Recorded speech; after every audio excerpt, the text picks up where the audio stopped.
비누를 통해 세균이 옮겨질까? 그렇다면 항균 비누의 효과는 있는 걸까? 안녕하세요. 여러분의 건강 상식을 채워줄 헬스 가이드입니다. 겨울철이 되면 감기 조심하세요 라고 인사하죠. 감기와 같은 질병을 예방하기 위해 가장 강조하는 것이 깨끗하게 손 씻기입니다. 같이 쓰는 비누에 세균이 많지 않을까 염려되어 핸드워시를 사용하시는 분들도 많은데요. 그래서 비누가 과연 세균이 어느 정도 있나 알아볼까 합니다. 여기서 항균 비누란 미생물, 세균 따위를 막거나 없애는 성분이 포함된 비누를 말하는데요. 미국 컬럼비아 대학의 라슨 박사팀이 주부 222명에게 항균 비누와 일반 비누를 1년 동안 써보도록 해보았습니다. 그 이유는 주부들의 손에 기생하는 박테리아를 얼마나 죽일 수 있는지 알아보기 위해서였죠. 평소 주부들의 한쪽 손에 기생하는 박테리아는 평균 80만 마리였는데 1년 후 살펴보니 항균 비누를 쓰든 일반 비누를 쓰든 박테리아 수는 10만 마리로 줄었다고 합니다. 항균 비누라고 해서 일반 비누보다 살균 효과가 더 뛰어난 것은 아니라는데요.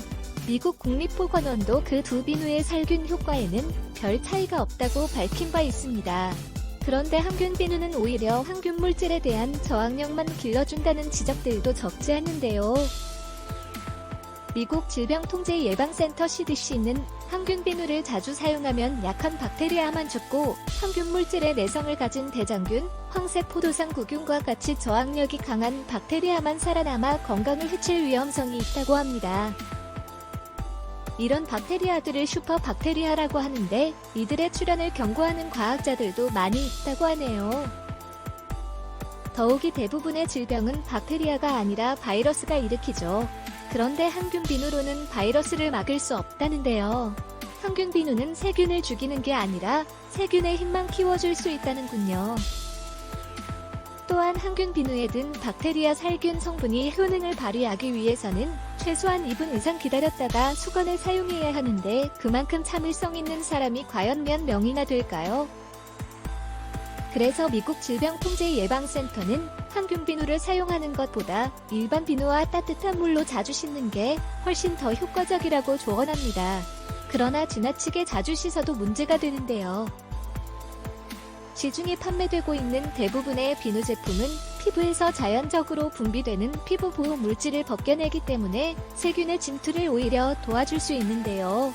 따라서 비누로 손을 씻은 뒤에는 보습제를 발라주는 게 좋습니다. 그렇다면 비누를 통해 세균이 옮아질 가능성은 얼마나 될까요? 그럴 가능성은 거의 없다고 합니다. 비누는 약한 염기성 물질로 단백질을 녹이는 성질이 있기에 단백질을 통해 증식하는 박테리아가 살 수 없는 환경이라고 하는데요. 따라서 외관상 더러워 보이는 비누라 할지라도 그 속에 세균이 살기는 불가능하다고 합니다.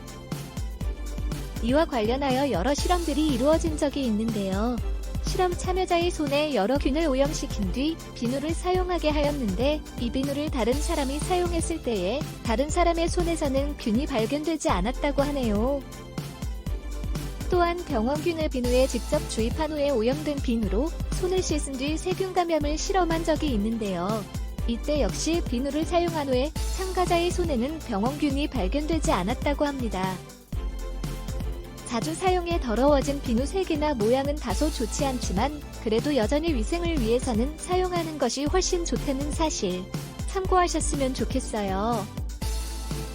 오늘 정보 유익하셨나요? 지금까지 헬스 가이드였습니다.